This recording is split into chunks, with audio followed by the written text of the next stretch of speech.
The Layah Heilpern Show. Sponsored by Step Finance, your go-to DeFi portfolio manager on Solana. BitMEX, the OG crypto derivatives platform and the best place to buy your Bitcoin. Things really are just starting to heat up.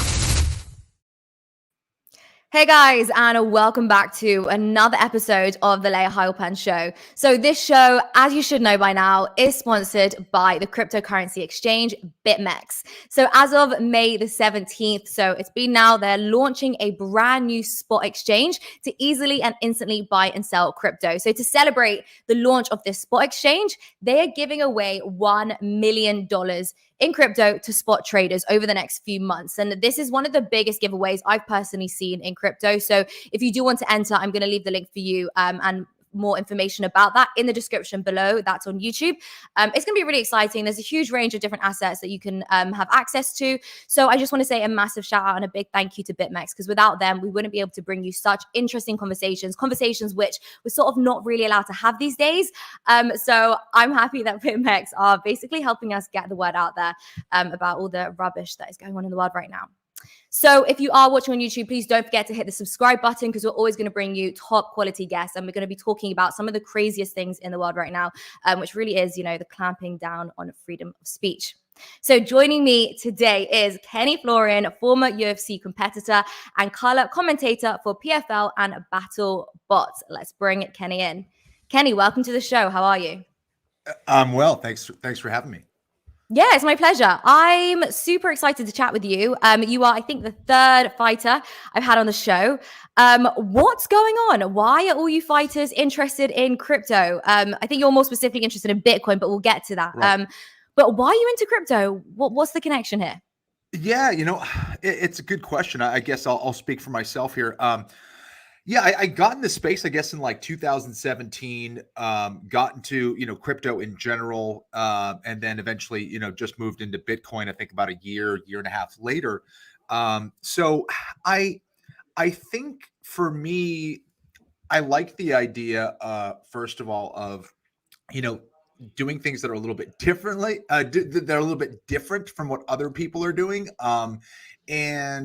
I think that I guess I'm a little bit more open-minded to things, and I also think I put a tremendous value on my time as well, and I was really intrigued with the idea of Bitcoin and what it does and what it could do, and especially for the future. I think I've always kind of been an optimist, and have always looked for ways to, I guess, be most efficient with my time and my energy and what I put into things. And and I've always been curious about investing and having my money grow. And I guess back in 2015, 2016, when I first heard about Bitcoin, that was intriguing to me. And then, I kind of went solely into that, I guess, about 2018. So, and then I think, like so many other people, it kind of drags you into this rabbit hole of more information, and kind of unites many different modalities like philosophy and economics and history and so many of those things, and you realize over time that I think the root of many of our issues has always been the manipulation of money and fiat currencies, and I think I don't know if everything can be solved by that, but I do think that much of the world's plight is I guess revolving around that issue. So yeah. But help me here, because I know, and I can just tell from your answer, that it's so much more about money, right? Like you mentioned philosophy. And I want to go deeper into this, and I want to understand the connection between, being sovereign over your assets, and fighting, right? And my like 2 cents or 2 Satoshis, if you like, is, when you get in the ring, you have to take personal responsibility, right? Like you got to train, otherwise you're getting absolutely destroyed. I don't know if there's a connection there. What do you think? No question about it. I think that's spot on. You realize that you are responsible for you in a lot of ways, and the truth will reveal itself in combat. And there is no hiding for the most part in the cage or in the ring. Yeah. And the work that you put in, especially over time, is the work that you get, is what you're going to get out of it. And I think that there's a lot to that, and having that personal responsibility, I think is huge for a lot of fighters. And I think believing in yourself and having that faith in yourself and believing in hard work and trying not to let anybody take that away from you, I think is important. And I think over time,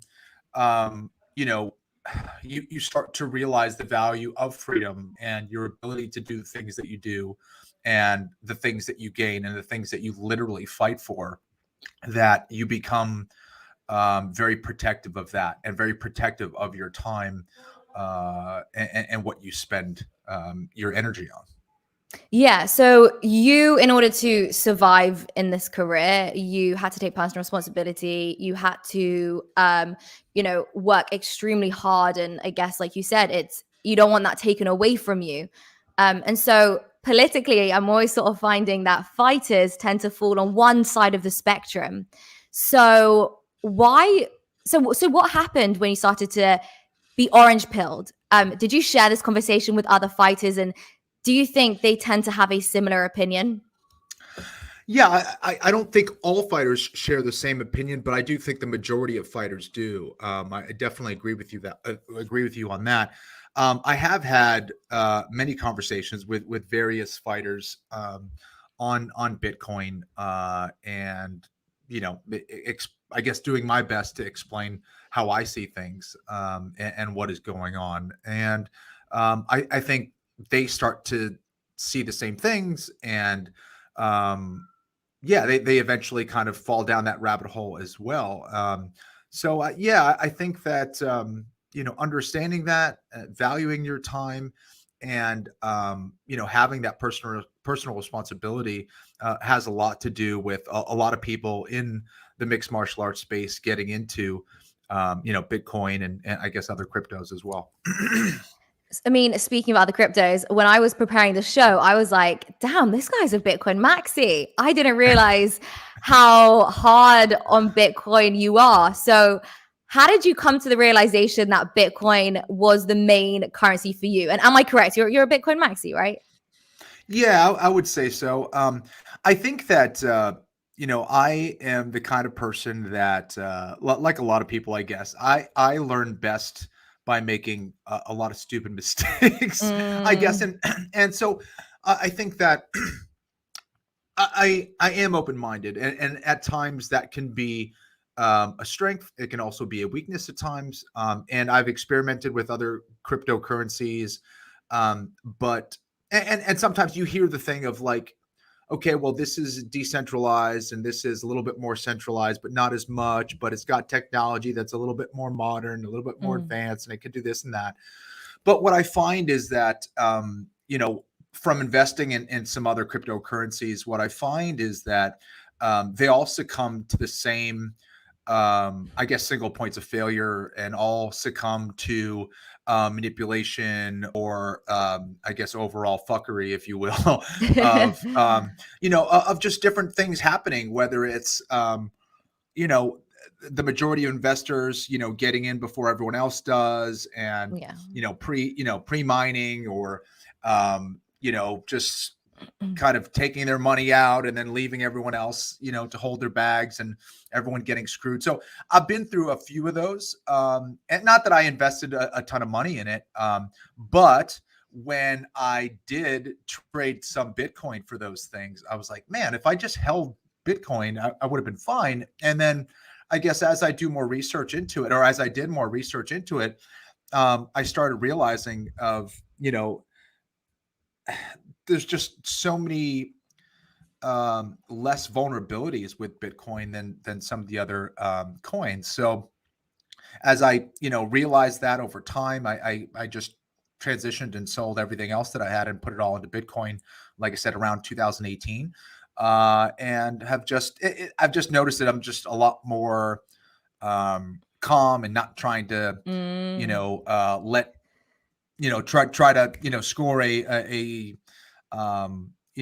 this big gain with a certain cryptocurrency or whatever. I'm not so stressed. I'm just kind of being like, this is the thing. There's a reason why, they have the highest market cap. There's a reason why it has less vulnerabilities. So it's just has kind of given me more confidence over time, having seen the ups and downs everywhere, and having seen how Bitcoin has improved and increased, and become more popular overall, especially amongst large financial institutions. It's given me more and more confidence that that's the way to go. Yeah, I mean, I think one cycle will do that to you, right? Like 2018 to become a Bitcoin Maxi sounds about right. I think a lot of Bitcoin Maxis are being created right now. But you mentioned philosophy, so I want to get into that. I really want to understand, because some people just look at Bitcoin as, great technology. Some people look at it as this hedge against inflation. Others look at it as just, gains or whatever. But for you, it's philosophical. What does that mean?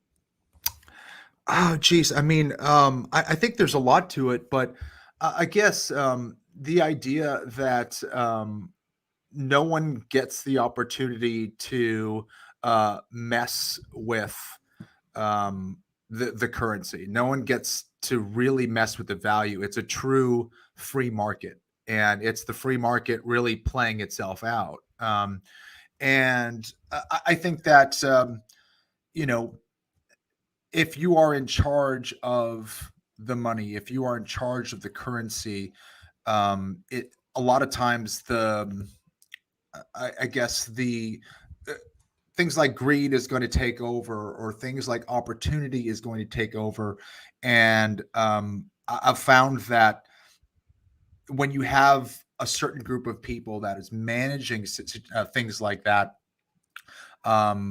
it becomes way too difficult for them to keep their hands out of the cookie jar. And it's happened throughout time. And you look at the history of fiat currencies.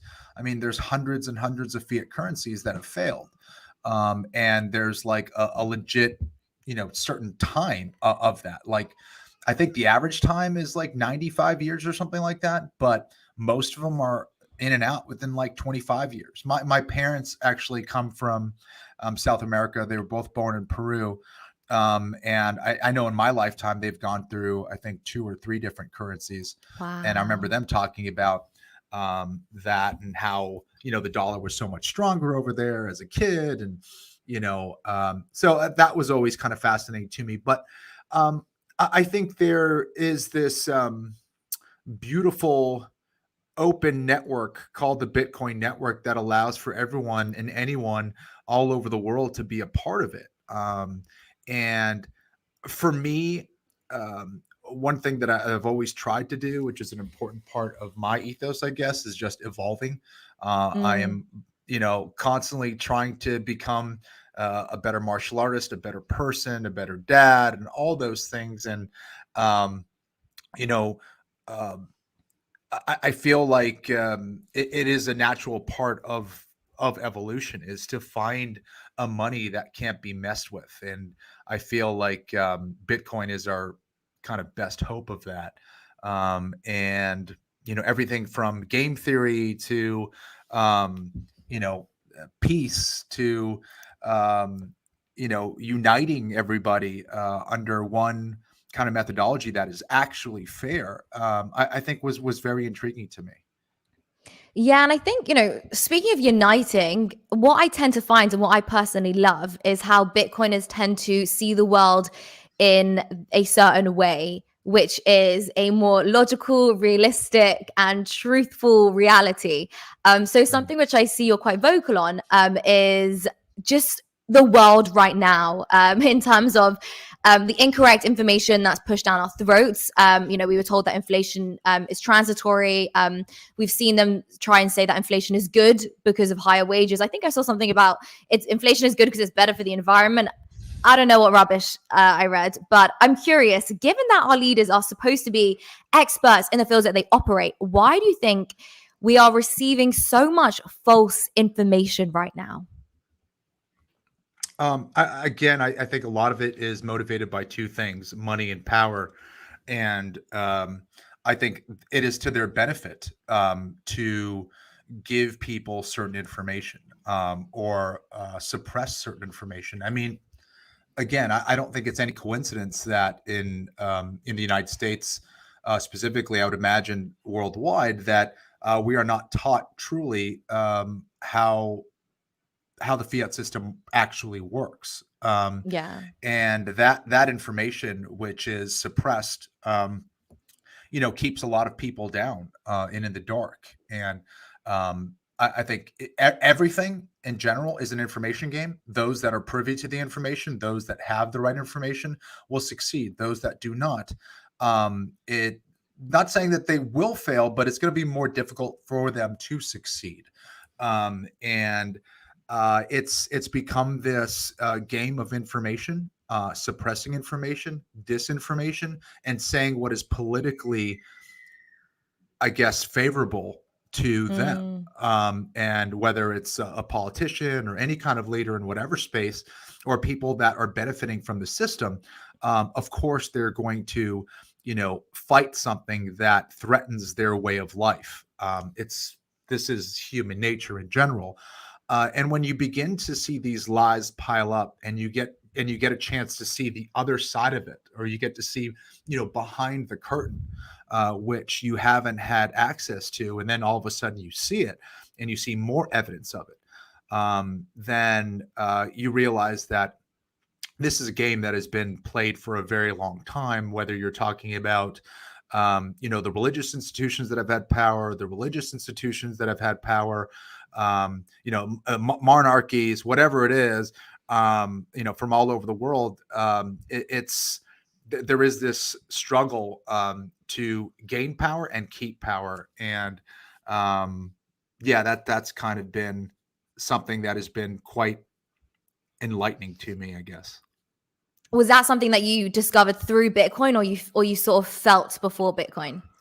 I definitely felt it before Bitcoin. I don't know. You look at any space in a field of so-called experts. Let's take the mixed martial arts space, for example, and I'm listening to so-called experts talk about it, or a journalist talk about mixed martial arts, and they're saying a certain thing, which I know is absolutely false or inaccurate.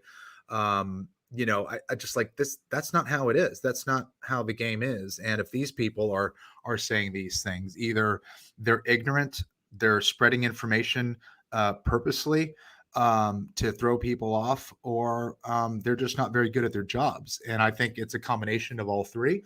So I mean, if it's happening in that space, and then of course it's happening all over the world. Like, I don't believe there are many true experts in different fields. I just don't. I don't buy it. I think that there's a lot of incompetent people everywhere, and a lot of people do what is necessary to do their job, and just that. And then there's a lot of people who don't even do that. I mean, how many people are just sitting there miserable at their jobs and are putting in minimal effort and getting through their 9 to 5? So you start looking at other aspects of it and other areas of expertise, and you start to realize, well, this is happening everywhere. And I don't know. And I mean, again, how many times have we seen just blatantly false information about Bitcoin? And these are like the biggest publications in the world. And you start realizing we're being lied to, or again, people just aren't very good at their jobs. So the thing is, I would say that more people are waking up to this realization that we're being lied to, and particularly the whole men can get pregnant thing. Like that's just this weird thing that's like popped up in the last few weeks. But my question is, so it's 2022 and we can have these conversations, and I don't think we'd be called conspiracy theorists, but if we had it maybe like 2 years ago, people would call us conspiracy theorists. So I'm interested, do you think that like elites, world leaders, the Davos people, because Davos is going on right now. Do you think they overplayed their hand to some extent over the last 2-3 years, and now people are waking up? I think, yeah, to a certain extent, and I still think people are still asleep. And not saying I think a lot of people are waking up to it, but when you see such compliance globally with certain things that are in play, and I think they became more emboldened by it and kind of are saying what a lot of the conspiracy theorists were kind of thinking, and also framing it in different ways and being very subtle in how they explain what they're doing. A lot of this is about control. For those that have ever lived in a community which has this HOA, which kind of are these board members in the community that manage the neighborhood. There's a lot of tricky things that go on there, and again, not necessarily malicious, but humans in general aren't great at managing things. And when you talk about things like the economy or the government in general, in these massive countries with complicated infrastructure and all these things, like, you're not going to get it right. And also, like, as far as if we had 10 people and we all asked them what would be the best way to manage, let's say a town, a city, a state, a country, it's going to be a debate over control. How do we control or allow for the citizenry to operate? And there's varying approaches and theories on that. And for many people, they like nodding their head and saying yes, and I trust whatever the government, they have our best interests, and I'm going to do whatever they say. And I think there's a lot of danger in that. I think we forget, especially in this country, that the freedoms that we fought for and the freedoms that built this country and the idea of the United States is what makes us powerful. And I think we're giving away a lot of those liberties willingly, not knowing and not thinking about the long term. You mentioned before the church, monarchies, these traditional institutions from, way back when, they would control pretty much everything. I've spoken to a few people and they sort of talk about us reaching peak centralization in 2025. And we do, in fact, eventually move on to this Bitcoin standard, meaning this decentralized standard, essentially. So we've seen the power dynamics change. We've seen the power hierarchies change. Do you think the way the world is now and the supposed democracy that we have, or the two system parties, do you think that's going to change and we actually will move to a decentralized standard? Oh, geez. I don't know. I fear what happens if we go too far the other way. I mean, if too much centralization happens, can we go back the other way? That I think is the question, especially in regards to whether it's military control or that whoever is in control, whether governmental or otherwise, in their ability to invade our privacies and how we operate and where we're going and how we do things. I fear for that. And like you said, a lot of that is being masked by doing things what's good for the environment. And what's hilarious, and I'm not the first to point this out, of course, but it's like all these people that are flying into the World Economic Forum conferences on their private jets, and getting picked up in their huge Rolls Royces or whatever, and having the biggest homes in the world and having 40 cars or whatever, are the people that are telling us how we should be living our lives to lessen the impact on the environment. I think what's really going on is that I think they view it as a population issue. Now, why is it a population issue? Is because the more that, and this is just, my opinion, I guess, that if there is a larger middle class amongst this large population of, let's say, 8 billion people, that means that those people are going to be consuming more resources. And if they're consuming more resources, that means that there's less resources for those people at the top. So if we can lessen population or keep people at an economic disadvantage, that means that they don't eat up the resources that I, get to value at the top. I get to keep everything for myself. And battle it out with my other wealthy friends. So I think that's kind of what's going on, and we're seeing that kind of play out already with supply chains and energy issues and all that stuff.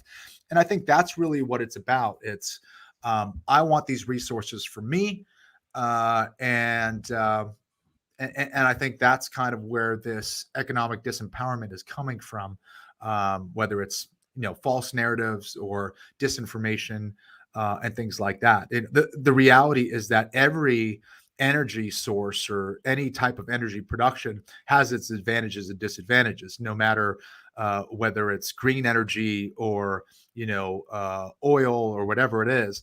It is what it is, and there's no easy solution with any of them. So I don't buy that narrative. I think it's I don't know. Anyways, those are my thoughts on that. No, I agree with you. You're so awake. I love it. I just, with everything that's going on in the world right now, I find it so hard to have conversations with people that just don't see what I see. Like I was at a gathering just a few weeks ago, and I was just having a conversation with this guy, and obviously it got political because politics just runs through my veins. And I'd said to him, I was like, yeah, I mean, you have a president that like can't even string a full sentence together. And he was like, that's a conspiracy. I'm like, what do you mean?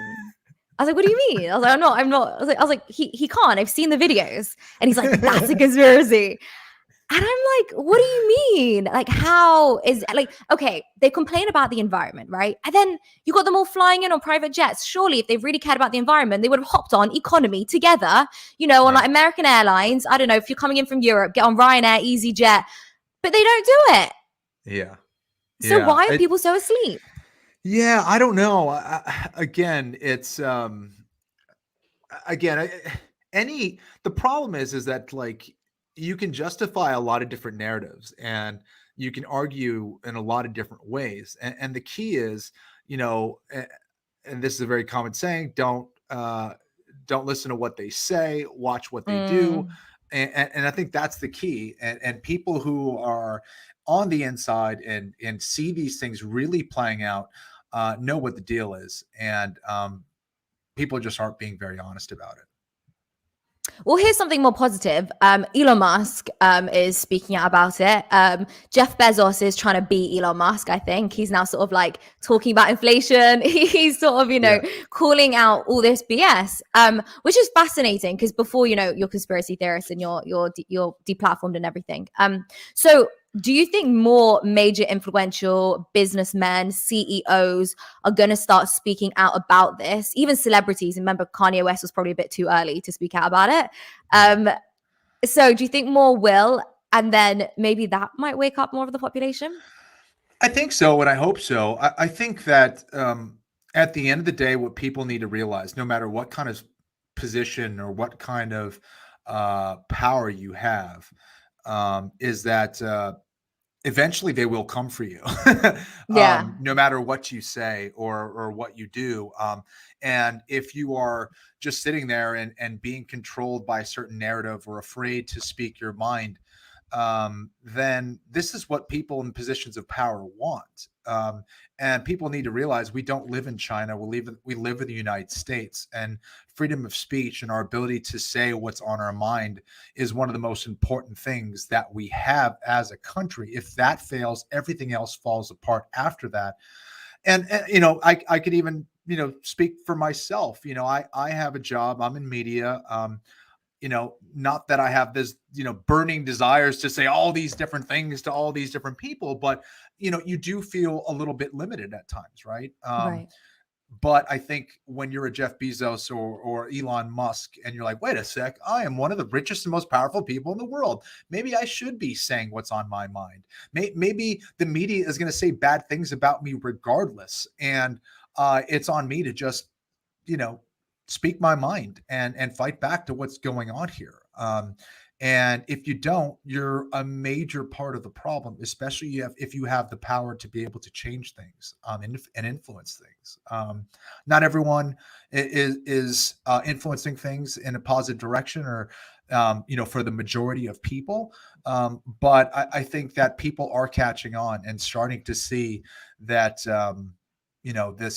this curtain is starting to come down, and things are being revealed. Yeah, I think so. And that's one of the things that I love about crypto. And I also think it's part of the reason why they're so anti-Bitcoin is just because we've created this community and safe haven, safe space. I hate that term. But to talk about these things. And I actually did a podcast yesterday, and somebody they were London people, and they were really surprised at how blunt and to the point I was. And they just weren't used to it in the UK. They were just like, oh my God, like if we said that, we'd lose our jobs. And so I find so much peace and like kind of reassurance in this community, because you can say these things.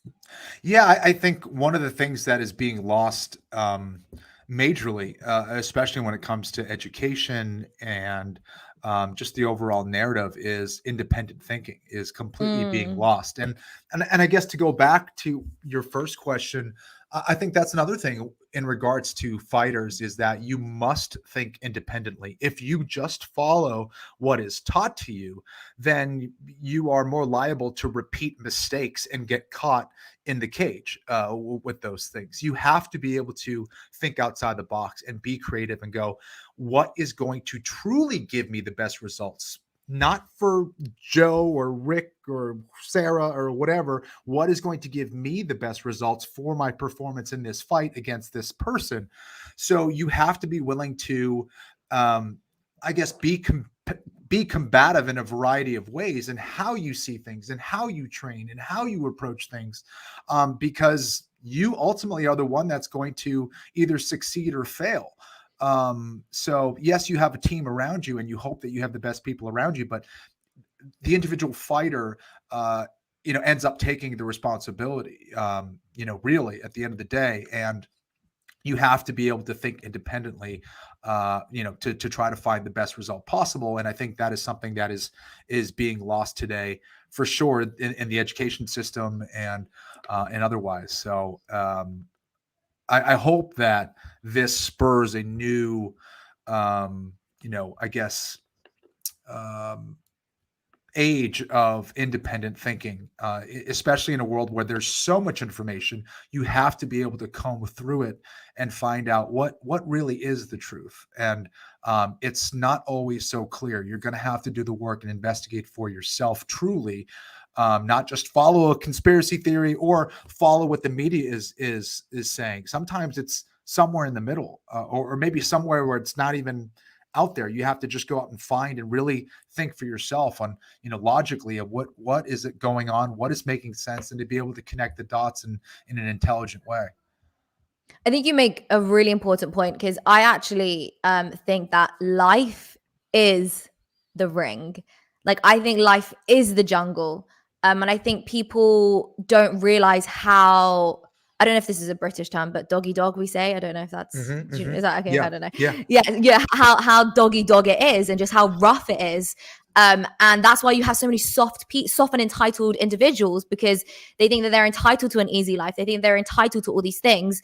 And you're in the ring, and are you entitled to that belt? No. Are you entitled to the money? No. You have to work for it. And I think that is why physical challenge is so important in creating a better society. No question about it. I think it identifies a more accurate picture of where you fit into the world. Yeah. But also you realize that everything is struggle. I mean, if you want to succeed in anything, you have to know what failure is like, and you have to know what it's like to come back from failure, and you have to be able to pick yourself up. And also, as you succeed, as you start climbing that ladder, remember what it was like to be in that position, and to constantly understand that we live in an evolving world that is surrounded by chaos, and it's up to us to be able to interpret that chaos, evolve, and adapt. we've lived very well for a long time, especially here in the United States, where anytime I go to the supermarket, I can get eggs, I can get milk, I can get chicken, I can get whatever the heck I want. I can go to my fancy supermarkets. Well, what's happening now is that those things aren't available anymore. Some of those things anyway, or the majority of those things are becoming more and more expensive. Now, I'm in a position where it's not so much of a big deal for someone like me, thankfully. But for a lot of people that are on a very strict budget with large families or whatever it is, what happens when milk isn't readily available? What happens when eggs aren't readily available? Water, simple things that we take for granted, energy sources, all these things. The people are going to revolt, and it's not going to be pretty. Those that are weak will be left behind. Those that are stronger, physically, economically, whatever it is, will probably succeed. So it is. I agree with you. I think that all the way from like the most basic form of the most basic life forms, all the way to the most complicated ones. There's a battle going on all the time. And a lot of it is a battle for resources. And the most intelligent and well-positioned creatures will succeed. How do you position yourself? That's the question. Well, how do you position yourself? Well, I think that's where it comes to that one. Yeah, well, I think that's what it comes down to, right? It's like, well, when things get crazy and when the money is being manipulated, what will remain? I do think that game theory and a lot of other things, efficiency, speed, ease of maneuvering. I think Bitcoin is that answer that people will have to transition to. Now, do you want to have to make that choice, or do you want to be positioned before you have to make that choice? And I think that's what it comes down to.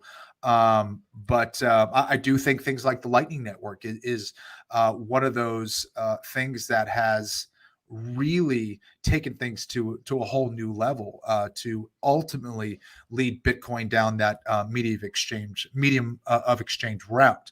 I think Bitcoin is one of those things that if you have money saved and you wanted to store it indefinitely forever, that was the answer.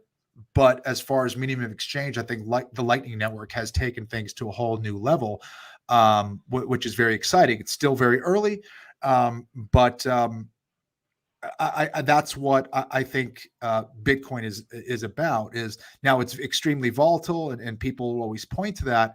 But what happens when you have no other place to go? What happens when you can't park your money anywhere else? What happens when financial institutions, governments realize that they're in a losing game and they have nowhere to go? It's going to be interesting. So we have this civil war coming. We've got the middle class dying out. It's all pretty terrible. So where do you see Bitcoin then in like 10 years from now? You mentioned medium of exchange. Do you actually think we're going to get onto a Bitcoin standard? Like, do you think, this is what I think, just to make my question a bit clearer, I feel like all of us who are orange pilled or red pilled or whatever it is are gonna just form this society somewhere. Whether Texas breaks off, I don't know. I don't think that's gonna happen. Whether it's Latin America, I don't know. I think geographically, we're gonna move together and live in this kind of like parallel alternative society. What do you think, Kenny? It's quite possible. I mean, I think that's kind of happening with the current wealthy, right? And I think that every generation kind of experiences that, whether it's a tech boom or the oil barons of the past, or the big industrial complexes that have been formed throughout the ages. I think that there's another one that's going to come. And is that going to be Bitcoin? I think so. But I don't know. Obviously it remains to be seen. But when you look at what's happening and you look at, the fact that there aren't many answers to many of the issues that are going on, I think Bitcoin satisfies a lot of those needs. And, there's a lot of governments that are experiencing a lot of issues everywhere. And the United States isn't as powerful as it used to be. And if you look at, the ideals, the American ideals, and the philosophies, and the men that helped, to find this country and develop, the Constitution, and all those things. I mean, what's more American than Bitcoin? And it comes down to, do you want to lead, or do you want to have to follow? And when you're talking about a finite resource or finite set of assets, it's going to be yet another battle for those resources, for those assets, which I think Bitcoin will be. And you look at where we're heading, everything is turning more digital, and I think it simplifies things in a lot of different ways. So I'm real curious to see what that timeline is. Is it 5 years? Is it 10 years? Is it 20? Is it 30? I don't know. But I think that when it happens, it's going to be very, very quickly. And as they say, gradually, then suddenly. So I think that's the way it is. And it's like, adoption begets adoption, and it spreads out, kind of far and wide, but then all of a sudden it's just going to be this tunnel and this massive accumulation of resources very quickly in order to save themselves. No, I totally agree with you. And I think it's going to be so interesting to see how it all plays out. But I want to talk a little bit about fighting. Because that's sort of that is what you're known for from before all of this. So let's get into it. You've been in multiple main event title fights with many other big names like Jose Aldo and BJ Penn. So I always ask fighters, what goes through your mind being the last to walk out for a title fight? You're the last one there. How do you handle that kind of pressure? And you got the music going, and it's just a lot, isn't it? It is. I think that the biggest thing, and I don't think I really was aware of it in the moment, but it's such a simple answer, and it feels like I'm, choosing, the easiest thing to say, but it really is very true. It's really connecting to your breath. If you're not very connected to yourself, and if you're not breathing properly, I think that you're not going to be very present. And when you're not very present, you're not focused on the task at hand, and you start looking at what's on the periphery, like things like the fans, the fact that you are the last fight, the fact that it's for the world championship belt, the fact that there's so much money on the line, there's so much pressure on the line, your friends, family, people are watching all over the world. And I'm nervous just thinking about it. Making me nervous. being afraid to fail, all those things which really don't serve you in the moment. And the reality is that, for me, I put in so many hours of, love and passion and sweat, blood, and tears literally into my craft, that it's just another day of me trying to perform those skills that I've accumulated over the years.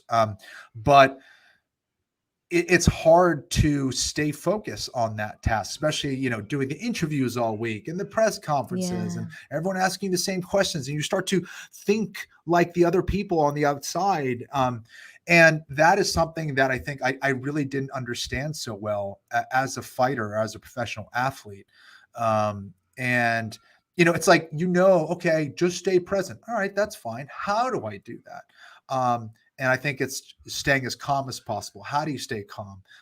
Breathing, connecting to yourself, taking yourself out of the picture if you need to isolate yourself. So I would try to do those things, but I'm not sure I understood the importance of breath and meditation and how to stay as present as possible. And those are things that I'm still learning and trying to understand to this very day. So I think I'm probably way more positioned to compete better at I'm going to be 47 in a couple of days at this age. Happy but my birthday. body is broken down. When I was young and full of energy and ready to go, I didn't have that ability to always get centered. I'd have amazing performances and I'd be like, I was like in the flow. How did I do that? How did that happen? It's because I wasn't trying. I was just staying present and not understanding that process, and still trying to understand that process, is a fascinating thing.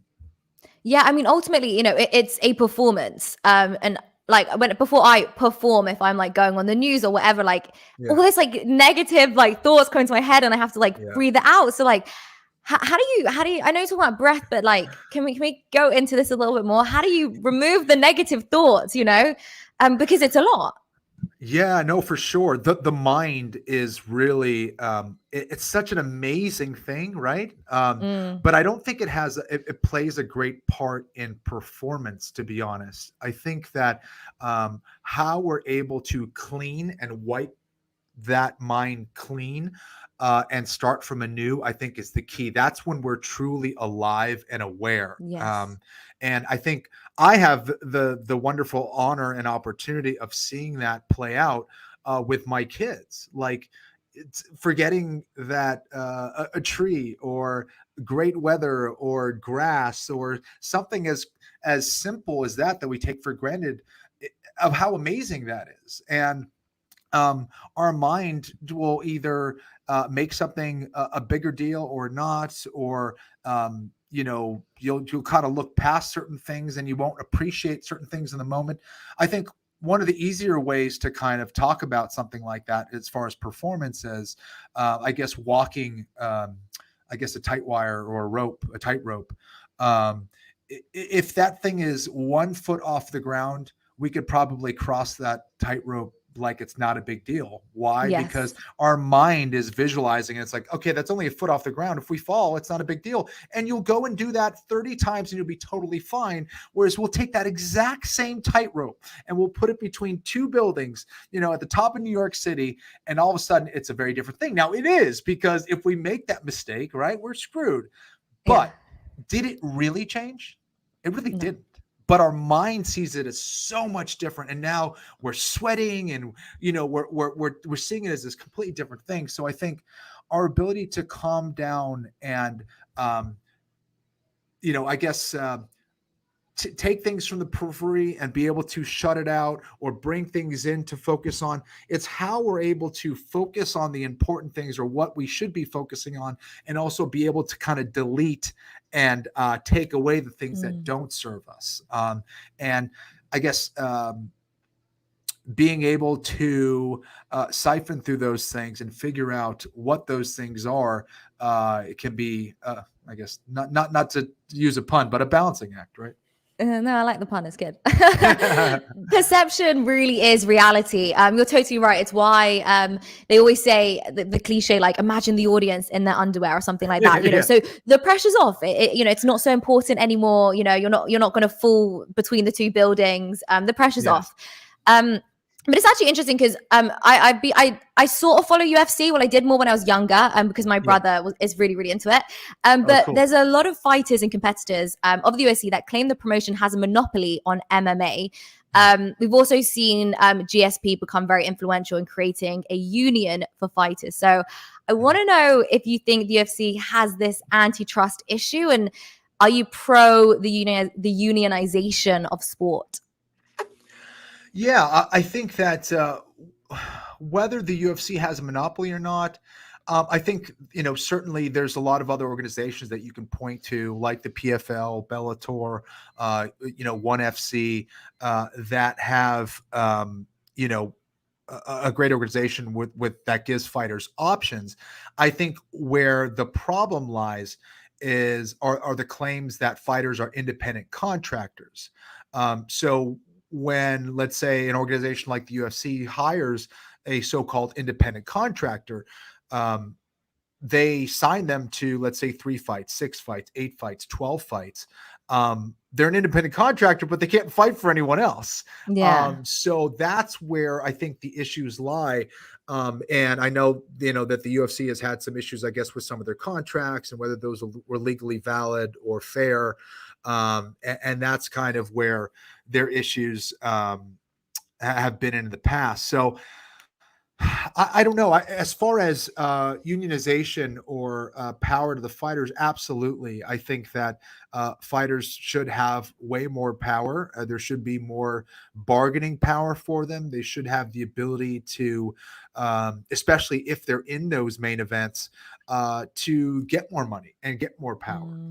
As far as negotiation, how much they can make. Obviously Francis Ngannou, who is a Bitcoiner as well, is kind of involved in that sort of drama right now. So I wish him the best. I hope he's able to do it. But it becomes difficult for fighters to unionize, I guess, especially if there are certain fighters that are going to be in more main events than, say, someone who's on the lower tier. So I guess what needs to happen is the fighters do need to come together and they need to figure out what determines the pay for certain fighters. And I think it's going to take time, and that needs to be hashed out. But some kind of determination of what fighters should be paid based on experience, what where they lie on the main card. Is it a main event? Is it a non-main event? Are they a prelim? Is this for a top 10 ranking? Is it for a top 20 ranking, a top 50 ranking? Is it unranked fighters? Is it your first fight? Is it debut? So there's a lot of different tiers, which I think the fighters kind of fall into, and finding out what that pay is for that level, I think is the tricky thing. I hope they're able to figure out over time. But certainly, an organization like the UFC is very powerful, and they have the means, legally and economically, to be very dominant over the fighters who have yet to really come together. So I hope some kind of resolution is able to transpire, I guess, in the near future anyway. The reason I ask is because obviously you're a Bitcoin Maxi, and we all know, what Bitcoin stands for and its philosophy in terms of free enterprise and capitalism. So do you feel? I know you want to have more power to the fighters, but do you feel this sort of goes against the free market and capitalism? Yeah, I mean, that's the thing. It's a tricky one, because I also think that the fighters do determine that. I think that here's where it gets tricky, is that the fighters need to fight for their value, right? You have the guys like Conor McGregor, who has, because of his performances and because of his name and notoriety over time, has demanded, tens of millions of dollars to go out there and perform. And he's got the numbers to back it up.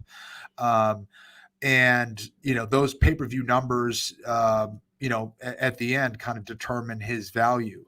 And the UFC determines his value based on the numbers that he brings in for the company.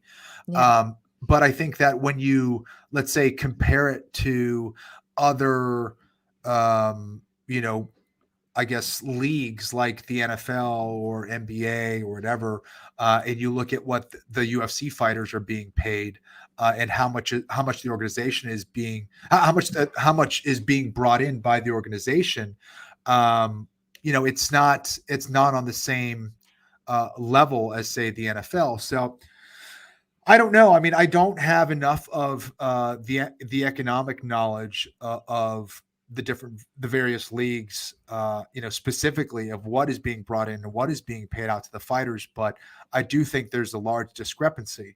And I think it's up to the fighters to either come together or not, or, don't complain and go out there and do their best to win the fights that they need to win and go from there.